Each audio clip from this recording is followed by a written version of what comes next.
તો કેમ છો મિત્રો? આજે આપણે જોવાના છીએ હોન્ડાઈ ક્રેટાનું EX summer edition. EX summer એડિશનમાં આપણને શું જોવા મળે છે ચાલો જોઈએ. ફ્રન્ટમાં જોઈએ તો હોન્ડાઈનું એમ્બલ્સ જોવા મળે છે આપણને. ત્યારબાદ આપણને ડાર્ક ગ્રે કલરની રેડિએટર ગ્રીલ જોવા મળે છે. સાઇડ્સ પર જોઈએ આપણે તો LED DRL જોવા મળે છે. એના વચ્ચે આપણને ટર્ન ઇન્ડિકેટર જોવા મળે છે. ત્યારબાદ નીચે જોઈએ તો પ્રોજેક્ટર હેડલેમ્પ જોવા મળે છે. નીચે આપણને હાઈ બીમ માટે રિફ્લેક્ટર હેડલેમ્પ જોવા મળે છે. ત્યારબાદ નીચેની તરફ આપણને સિલ્વર કલરની સ્કીડ પ્લેટ જોવા મળે છે. આ છે ગાડીનો સાઇડ લુક, જે કંઈક આવો જોવા મળે છે આપણને. ત્યારબાદ જોઈએ આપણે તો 16 ઇંચના આપણને સ્ટીલ વ્હીલ જોવા મળે છે. ક્રેટામાં આપણને 4x4 ડિસ્ક બ્રેક જોવા મળે છે.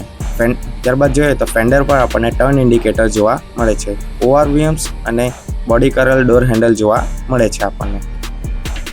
ત્યારબાદ ગાડીની અંદર જોઈએ આપણે તો ઇનસાઇડ ડોર હેન્ડલ બ્લેક કલરનો જોવા મળે છે આપણને. ત્યારબાદ મેપ પોકેટ અને પાવર વિન્ડો જોવા મળે છે. એના નીચેની સાઈડમાં આપણને સ્પીકર અને બોટલ હોલ્ડર જોવા મળે છે. ત્યારબાદ જોઈએ તો આ છે ગાડીની ફ્રન્ટ સીટ્સ, જેમાં હેડરેસ્ટ આપણને એડજસ્ટેબલ જોવા મળે છે. ગાડીની સીટ આપણને ફૂલ્લી ફેબ્રિકમાં જોવા મળે છે. ત્યારબાદ જોઈએ તો આ છે ગાડીનો ડ્યુલ ટોન ઇન્ટિરિયર. ત્યારબાદ જોઈએ નીચેની તરફ તો આપણને આટલો કંઈક ગ્લવ બોક્સમાં સ્પેસ જોવા મળે છે આપણને. ત્યારબાદ ગાડીના બેકમાં જોઈએ આપણે, ગાડીના બેકમાં ઇનસાઇડ ડોર હેન્ડલ બ્લેક કલરનો જોવા મળે છે. ત્યારબાદ પાવર વિન્ડો અને મેપ પોકેટ જોવા મળે છે. એના નીચે આપણને સ્પીકર અને બોટલ હોલ્ડર જોવા મળે છે. આ છે ગાડીની રિયર સીટ્સ, જેમાં હેડરેસ્ટ આપણને ફિક્સ જોવા મળે છે. ત્યારબાદ વચ્ચેની તરફ આપણને આર્મરેસ્ટ જોવા મળે છે વિથ ટુ કપ હોલ્ડર સાથે. ઉપરની તરફ આપણને એક રૂમ લેમ્પ જોવા મળે છે આપણને. નીચે જોઈએ આપણે તો રિયર AC વેન્ટ્સ જોવા મળે છે. એના નીચે આપણને થોડીક સ્પેસ અને ટાઈપ C પોર્ટ જોવા મળે છે. ત્યારબાદ બેકમાંથી ફ્રન્ટનો લુક કંઈક આવો જોવા મળે છે આપણને. ત્યારબાદ ગાડીની બેકમાં જોઈએ આપણે તો બેકનો લુક કંઈક આપણને આવો જોવા મળે છે. ત્યારબાદ બેકમાં ઉપર જોઈએ આપણે તો શાર્ક ફિન એન્ટીના જોવા મળે છે આપણને. એના નીચે આપણને સ્પોઇલર પર હાઈ માઉન્ટ સ્ટોપ લેમ્પ જોવા મળે છે. ત્યારબાદ આ છે ગાડીની રિયર વિન્ડશીલ્ડ, જેમાં કોઈ ડિફોગર જોવા મળતું નથી આપણને. ત્યારબાદ જોઈએ તો આપણને કનેક્ટેડ LED ટેલ લેમ્પ જોવા મળે છે. ત્યારબાદ નીચે ક્રેટાની બેજિંગ્સ જોવા મળે છે આપણને. નીચે આપણને રિફ્લેક્ટર અને 4 રિવર્સ પાર્કિંગ સેન્સર્સ જોવા મળે છે. વચ્ચેની તરફ આપણને રિવર્સ પાર્કિંગ લાઇટ જોવા મળે છે. ત્યારબાદ ગાડીના બૂટ સ્પેસની વાત કરીએ આપણે તો 433 લીટરનો આપણને ગાડીમાં બૂટ સ્પેસ જોવા મળે છે.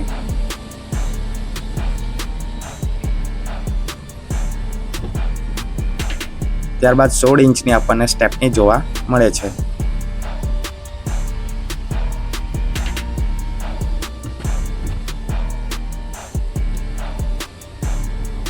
ત્યારબાદ બેકમાંથી સાઈડ લુક ગાડીનો કંઈક આવો જોવા મળે છે આપણને.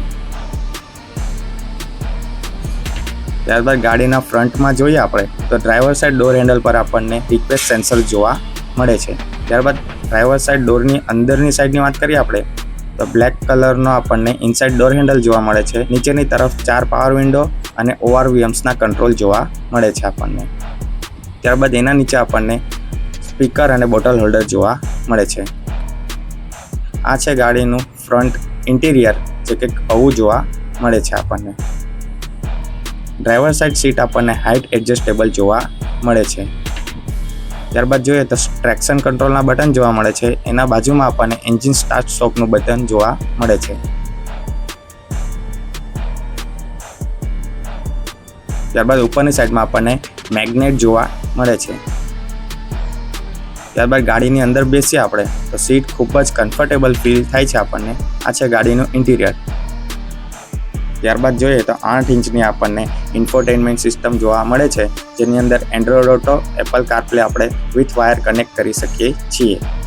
ત્યારબાદ જોઈએ તો નીચેની તરફ આપણને AC વેન્ટ્સ અને એના નીચે આપણને મેન્યુઅલ AC કંટ્રોલ્સ જોવા મળે છે. ત્યારબાદ નીચેની તરફ જોઈએ આપણે તો આપણને 12 વોટનો પાવર આઉટલેટ, ટાઈપ C અને USB પોર્ટ જોવા મળે છે. ત્યારબાદ જોઈએ તો આ છે ગાડીની સ્માર્ટ કી, જેમાં લોક, અનલોક અને બૂટ અનલોકનો ઓપ્શન જોવા મળે છે આપણને. ત્યારબાદ જોઈએ તો આ છે ગાડીનો ગિયર નોબ, જેમાં આપણને પિયાનો બ્લેક કલરના ઇન્સર્ટ જોવા મળે છે. ત્યારબાદ જોઈએ તો આપણને ગાડીમાં 2 કપ હોલ્ડર, હેન્ડ બ્રેક જોવા મળે છે. ત્યારબાદ આપણને આર્મરેસ્ટ જોવા મળે છે વિથ સ્ટોરેજ સાથે. ઉપરની તરફ જોઈએ તો આપણને સનગ્લાસ હોલ્ડર જોવા મળે છે. ત્યારબાદ 2 હેલોજન રૂમ લેમ્પ જોવા મળે છે આપણને.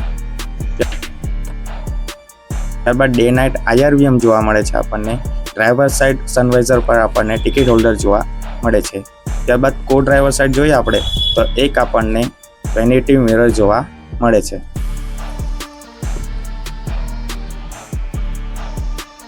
ત્યારબાદ જોઈએ તો ડી કટ સ્ટીયરિંગ વ્હીલ જોવા મળે છે આપણને, જેમાં લેફ્ટ સાઈડ આપણને ઓડિયો કંટ્રોલ્સ જોવા મળે છે.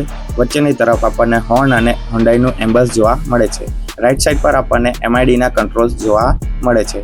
આ છે ગાડીનું ફૂલી ડિજિટલ ક્લસ્ટર, જેમાં વચ્ચેની સાઈડમાં આપણને 3.5 ઇંચની મલ્ટી ઇન્ફોર્મેશન ડિસ્પ્લે જોવા મળે છે, જેમાં trip A, trip B, total અને ટાયર પ્રેશર મોનિટાઇઝેશન સિસ્ટમ જોવા મળે છે આપણને. ત્યારબાદ જોઈએ તો રાઈટ સાઈડ આપણને હેડલેમ્પ્સના કંટ્રોલ જોવા મળે છે. એના વિરુદ્ધ સાઈડ આપણને વાઇપર્સના કંટ્રોલ જોવા મળે છે. આ હતું હોન્ડાઈ ક્રેટાનું EX સમર એડિશન. તમને કેવું લાગ્યું જરૂરથી કમેન્ટમાં જણાવજો. ગાડીની સેફ્ટીની વાત કરીએ આપણે તો 6 airbags, ABS, EBD, VSM, ESC, TCS જેવા સેફ્ટી ફીચર્સ આપણને જોવા મળે છે.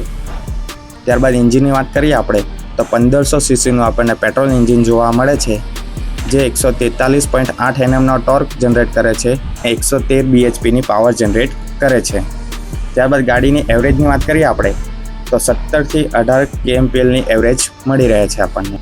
ગાડીની પ્રાઇસની વાત કરીએ આપણે તો અપ્રોક્સ 13,51,680ની આપણને ઓન રોડ મળી રહે છે. તો આ હતું હોન્ડાઈ ક્રેટાનું EX સમર એડિશન. તમને કેવું લાગ્યું જરૂરથી કમેન્ટમાં જણાવજો. ચેનલ પર નવા હોવ તો લાઇક, શેર અને સબસ્ક્રાઈબ જરૂરથી કરી દેજો. Thank you so much.